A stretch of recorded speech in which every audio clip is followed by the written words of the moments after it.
Hurricane Harvey for Houston was really unique. It turned into just a rainstorm that sat and churned over the city. But it rained and it rained and it rained for days. All of that rain just didn't have anywhere to go. Within 15, 20 minutes that it took me to gather up my family and some paperwork, I had probably a foot of water already in my home. Rain just fell in so fast that it just overwhelmed us. It overwhelmed our neighborhood. Everybody was underwater within hours. We've been displaced since right after the storm. Now we're experiencing more and more flood events, not just in Texas, but all over the country. There are two major drivers of impact. The first is changing climate. A bigger driver, moving much more quickly, is the human-built environment. We're impacting these landscapes that are already vulnerable.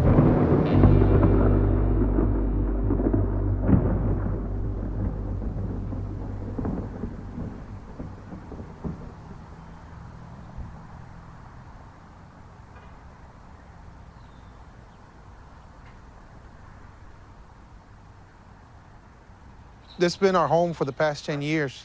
And here recently, like y'all know, we had Harvey here about a little over a year ago. There's some of the debris. We've had mountains and mountains of debris. Nothing was salvageable. You know, we were used to hurricanes, but Harvey was something supernatural.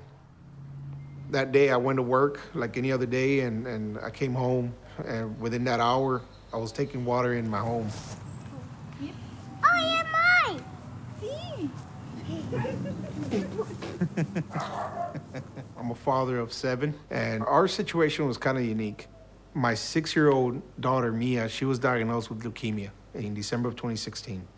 So Harvey came upon us in September of 2017. During that storm, she came up with a fever. And protocol in this treatment, you immediately have to take her to the emergency room. And by the time we came back the following day, we already had at least 3 feet of water in our home.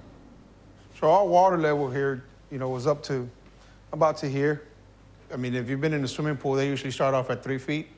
Imagine close to 4, so all this was full with water. Once you see what it's done, the damage that it's done to your home, and as a father, you already start running numbers and what am I gonna do? How am I gonna do this? I know I don't have an insurance policy. I lost my employment at the same time, so it was just, we just got attacked from all angles. On average, Harvey was a historic rainfall event. It broke many records. My challenge was to figure out how to future-proof Texas and what that means. So these are individual points of loss for Harvey. It turns out that this area, it's more than Vermont, Rhode Island, Massachusetts, New Hampshire combined. The floodplain in '79 was this, and you can see over time how it expands to present day, right before Harvey hit. How can the floodplain change? How did it move into people's homes? Which is why you get people saying, I've never flooded before, and now I'm flooding. Sea levels are rising, and then on top of that, adding hundreds of thousands of people to this region every year, building hundreds of thousands of new structures, that's a much larger, more significant trigger driving the problem. We've fragmented these ecological systems in a way that it's changing the floodplain boundaries. Houston, since Harvey, passed floodplain regulations where new homes have to be 2 feet above not the 100-year, but the 500-year level of inundation. I took this the other day. That is an old rancher elevated 12 feet. They took the whole house. So it cost twice the value of the house to elevate that. We would love to see every house in Houston elevated, especially ones that are in the floodplain, but it's not the most feasible option for a lot of these homeowners.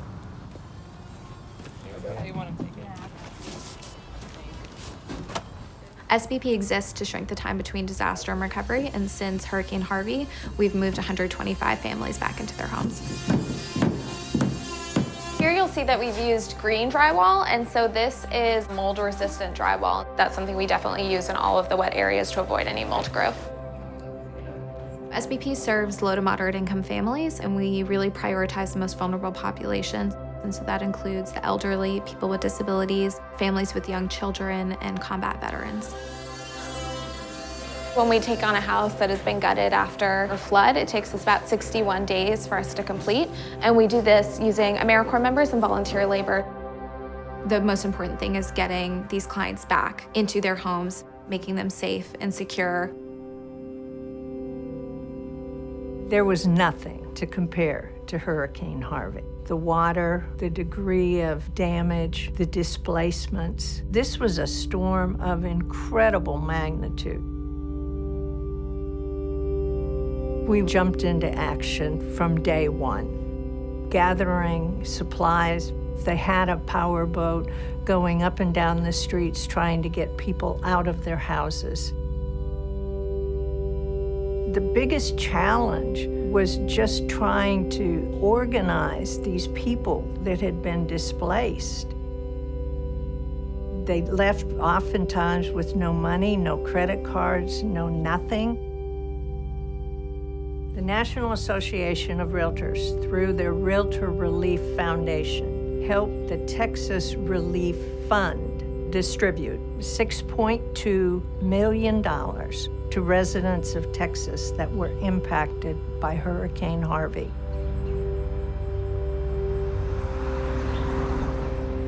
A lot of the homes that flooded in Houston were not in the flood zone. So we, as a profession, need to advise buyers that they need to purchase that flood insurance. Harvey still lingers. There are areas of Houston that are still not habitable. It's going to take a long time before some areas have fully recovered. The cameras have left. What is left to do in Houston is rebuild. I'm optimistic and encouraged for the future. Houston is embracing resiliency like never before, is rethinking their regulations. And then there's communication telling the story of risk, which is vital in terms of helping people prepare, mitigate, and recover from these events. We need to start thinking about living with water and start really bringing different organizations and people together to think about a more resilient future. The amount of help from strangers with supplies, with manpower, there's a piece of everybody in this home. A year and a half later, we're done. We're coming home, you know. My daughter's cancer-free. You know, we're getting our home back. ¿Qué pasó aquí? Pretty shoes, ¿dónde los compró?